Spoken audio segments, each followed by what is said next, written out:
बच्चों, तो आइए सुनते हैं कहानी भैंस के बदले मुर्गा, जो कि है एक हिंदी लोक कथा। पाटिल गरीब आदमी था, पर उसकी पत्नी उसे बहुत चाहती थी। उनके पास दो भैंसें थीं। उम्र के साथ साथ उनकी गरीबी भी बढ़ती गई। एक दिन पाटिल की पत्नी ने उससे कहा, एक भैंस को हाट में बेच दें तो कैसा रहेगा? हाथ में कुछ पैसा आ जाएगा। अगले दिन सुबह पाटिल पास के गांव की हाट में भैंस बेचने के लिए चल पड़ा।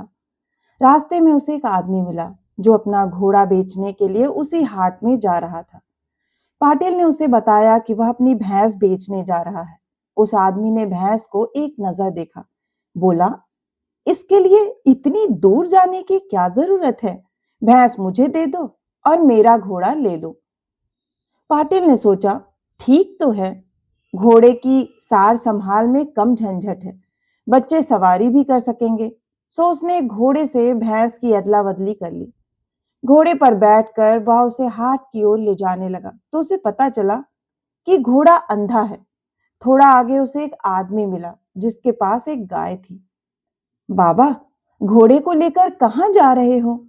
मैं अपनी बूढ़ी भैंस को बेचने हाट जा रहा था, पर मैंने घोड़े से उसकी अदला बदली कर ली, लेकिन यह अंधा है।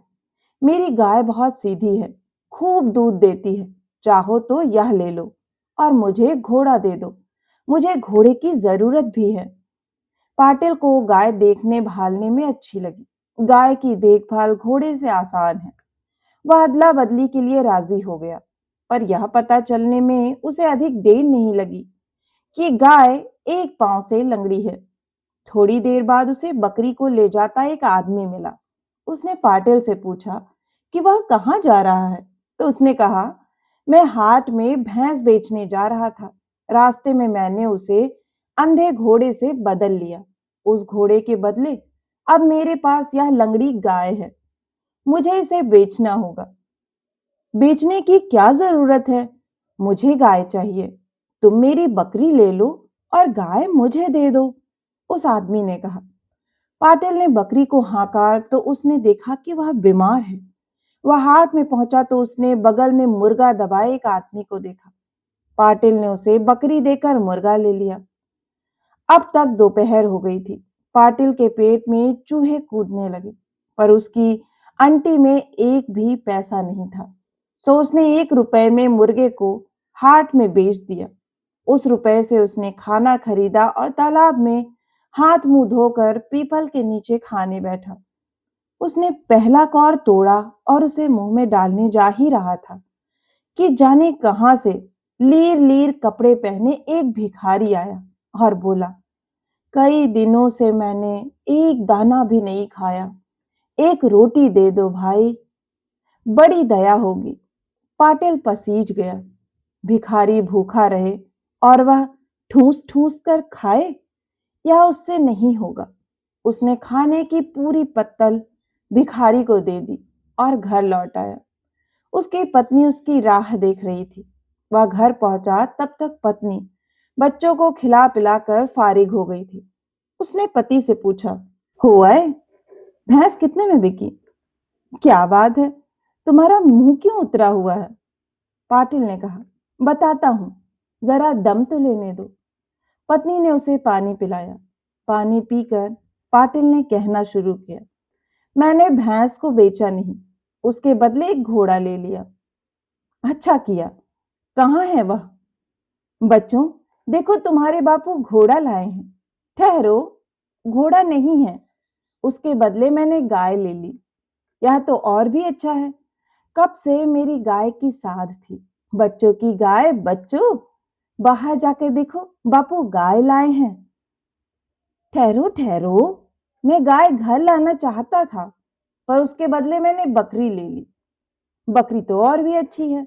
बकरी का दूध बच्चों के लिए अमृत है और उसकी कुछ देखभाल भी नहीं करनी पड़ती। वह आप ही चारा चराती है। बच्चों देखो तो सही, नई बकरी कैसी है। अरे, पहले पूरी बात तो सुनो। बकरी के बदले मैंने एक मुर्गा ले लिया।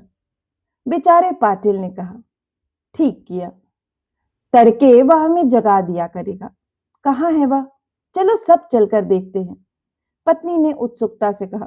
अरे, थोड़ा धीरज रखो, मुर्गा मैं नहीं लाया। मुझे जोरों की भूख लगी थी, सो मैंने मुर्गा 1 रुपए में बेच दिया और कुछ खाने को खरीद लिया। भली पत्नी ने कहा, कोई बात नहीं, मुर्गे का हम क्या करते। अच्छा किया जो तुम भूखे नहीं रहे। इतनी मेहनत के बाद तुम्हें भूखा रहना भी नहीं चाहिए था। मेहरबानी करके पहले पूरी बात तो सुनो। मैं खाना शुरू करने वाला ही था कि एक भिखारी आया। बोला कि वह कई दिनों से भूखा है, सो मैंने सारा खाना उसे दे दिया और घर आ गया। और तुमने कुछ नहीं खाया? पर तुमने ठीक किया, खाते समय भिखारी को लौटाया भी तो नहीं जाता। चलो, हाथ मुंह धो लो, मैं खाने को लाती हूँ, पत्नी ने कहा और उसे खाना परोसा। अगले दिन सुबह पाटिल उठा और झोपड़ी का दरवाजा खोला तो उसने जो देखा उससे वह दंग रह गया। उसने पत्नी को आवाज दी। उसके दरवाजे के आगे कई जानवर खड़े थे। एक भैंस जो बूढ़ी नहीं थी, एक घोड़ा जो अंधा नहीं था, एक गाय जो लंगड़ी नहीं थी, एक बकरी जो मोटी ताजी और स्वस्थ थी और एक कलगी वाला शानदार मुर्गा, साथ ही एक पत्तल जिस पर चमचमाता हुआ 1 रुपया रखा था। पाटिल की घरवाली ने श्रद्धा में विस्मय से कहा, इन्हें यहाँ कौन लाया? वह भिखारी तो नहीं जिसे कल तुमने खाना खिलाया था? पाटिल ने कहा, हाँ, वह भिखारी, जरूर वह भगवान होगा।